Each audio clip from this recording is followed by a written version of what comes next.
बिस्मिल्लाहिर्रहमानिर्रहीम जी। सबसे पहले मैं आज इमरान रियाज खान साहब की जानब से रियासती इदारों पर तनकीद की सख्त अल्फाज में मजम्मत करता हूँ और मेरी नज़र में ऐसी तनकीद रियासती इदारों के ख़िलाफ़ नहीं होनी चाहिए।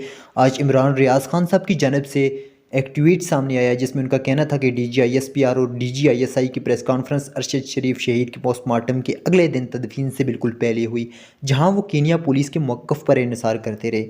इस लेवल के अफीसर की 24 घंटे बाद पोस्टमार्टम में तशद्दुद से लाइल्मी बहुत अजीब चीज़ है।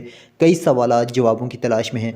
मेरी नज़र में ये तो सरासर तनकीद है रियासती इदारों पे, ISI पे।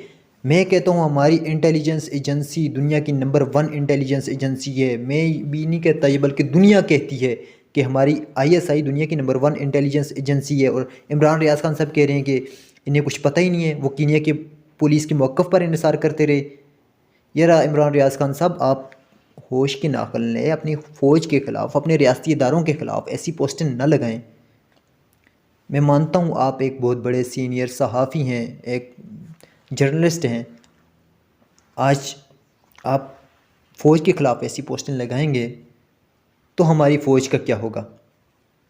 हमारी फ़ौज का मोराल ज़रूर डाउन होगा आपकी पोस्टों की वजह से। तो फाइनली आपसे एक छोटी सी रिक्वेस्ट इमरान रियाज खान साहब कि आप आर्मी के ख़िलाफ़ तनकीद ना करें। बाकी आप जिसके ख़िलाफ़ करना चाहते हैं वो कर लें।